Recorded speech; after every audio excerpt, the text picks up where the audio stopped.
I think we have entered a new era of college football. And not just because the Big Ten has won 3 straight national titles, but because when you look at the odds for next year, the Big Ten is very well represented again in the national title hunt.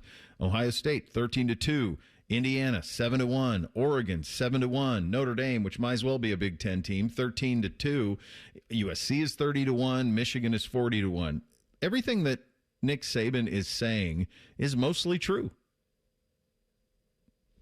When you take a behavior that was happening underneath the table for generations in the South, and it was happening up here too, but it was harder. It's harder to do up here than it was down there.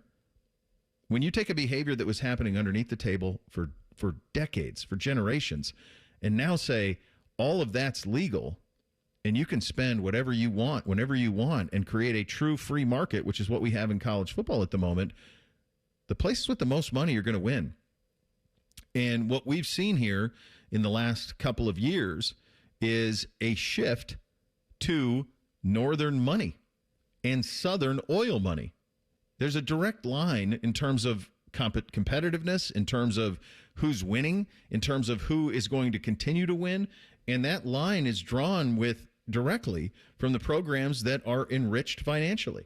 I mean, the names that I just gave you, Buckeyes, Irish, Hoosiers, let's even have some fun with some of the SEC teams. Texas A&M, Texas Tech, these guys are all in there. Miami, we know they're willing to spend. Oklahoma, USC, Michigan, these are have-nots, but there are some new crashers to the party in the sense of Indiana, Texas Tech, Notre Dame. Oregon's been knocking on this door for almost 2 decades with Phil Knight. Think about how sick he is. He's been chasing this with money and coaches for 20 years in uniforms.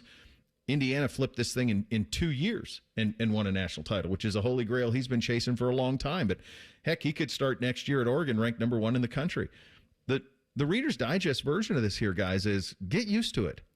The Big Ten's not going anywhere. And quite honestly, there's some Big Ten teams that have yet to really benefit from this in terms of wins that have the financial wherewithal to do so.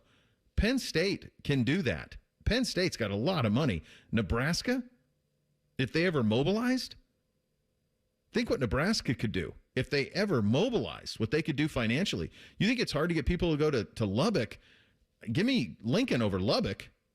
I mean, they're both remote. If you can get that roster to Texas Tech, you can get it to Nebraska too. You just got to get people to do it. And if you're looking for programs that aren't going to be able to maintain this, the chief among them is Saban's former employer. And I think that is as big a reason as anything why he got out while he did. Because he could see the writing on the wall. He knew they couldn't compete financially. Knew it. They don't have a list of billionaires that they can go to. Think about Michigan State. They got 3, and 2 of them don't like each other. And the way that they combat each other is to see who can give the most to the other's to the same university. Think about that Michigan State situation. Ishbia and Gilbert can't stand each other. They both love Michigan State, both donate bigly. They can play them off one another. And neither one of those are even the guy who are doing the $300 to $400 million for the football renovation. I did a Google. Get used to it. And Jimmy Rain is the richest person in Alabama. He's worth $1.2 billion. Great Southern Wood Preserving is his business. He's an Auburn grad. That's funny. I was going to bring that up. I didn't know the guy's name, but it's a very good job out of you, Reese. That's the other sneaky part about Alabama. Auburn's wealthier. I think Nick Auburn's got more money than Alabama. And his Mercedes empire in Alabama might have the most money to provide to that program. They just don't have it. Like Georgia don't. You got to have consistent booster give a damn that is triggered and ready to fire. You have to have it. And the Big Ten has it in spades.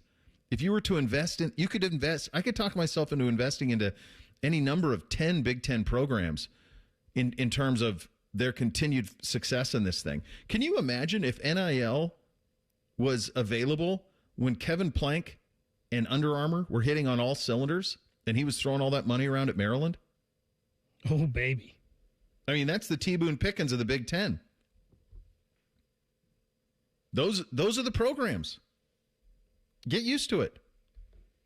I'm curious to see what Pat Fitzgerald's length, like what his leash is going to look like. How much rope does he have to give that $400 million investment a return?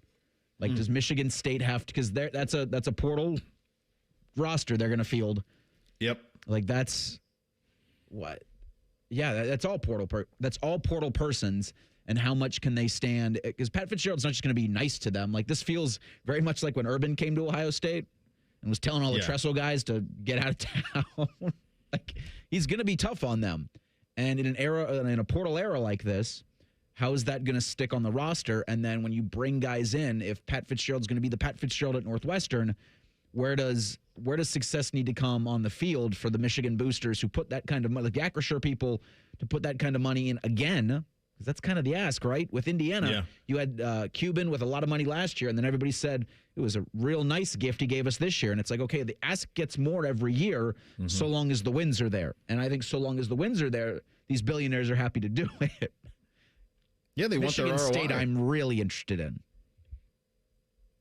Michigan State is super intriguing moving forward. The thing you said, I believe it was 2 days ago on the show, Reese, about Cignetti saying $10 billion to Cuban is like $10,000 to himself, really struck with me because, man, if these guys that have it makes a difference, right? When you have a guy like this and you just sit back and you think of Ohio State, and there's a lot of boosters out there that want to be involved in Ohio State and want to give to Ohio State and have given a lot.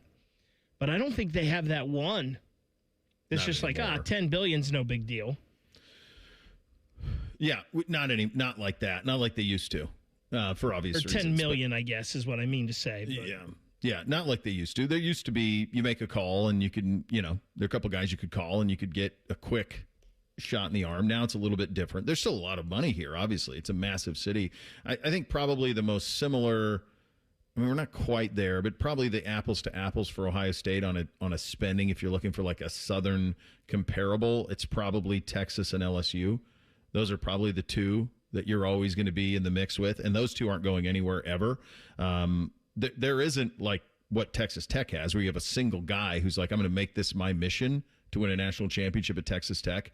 You don't have that. And LSU's got that a little bit with the Raising Cane's guy. I mean, there's a little bit of that with him, with how he's doing that. Miami they had that too with Ruiz, where he's like, this is going to be my mission. Like, we're going to get them back in a second. Just think look at what's happened at Notre Dame. Like, just think of the combination of having Marcus, what he represents, the way that he recruits, and you think about if you get a shot in the arm from that fully mobilized, like, think about how mobilized Notre Dame's going to be. They just watched Indiana win a national title.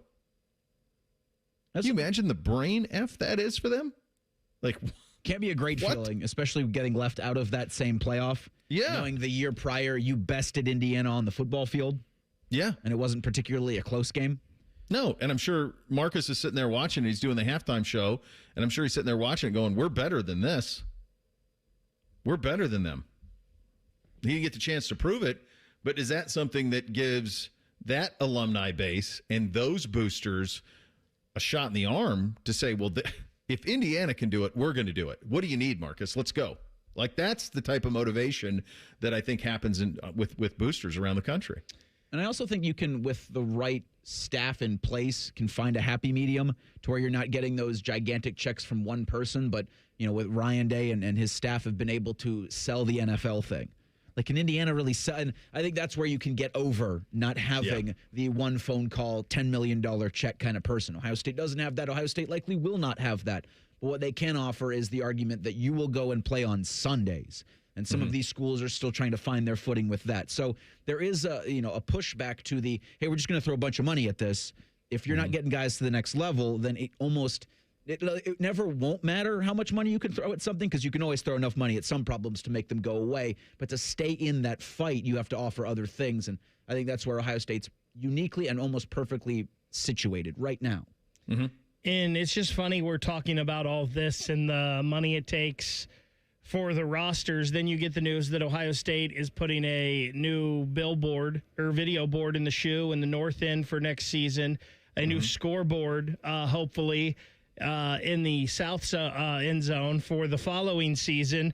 The shot is 30 years old. The shoe is over 100 years old, and you're always going to have to keep doing renovations to it to keep it up to code. There's just we're just talking about rosters right now, dude. And it's I drink your milkshake, right? That's what it is. There's one milkshake, and there's more and more straws going into it, but the milkshake all comes from the same spot. And that's the problem. That's the rub, is how do you have enough money for all of that?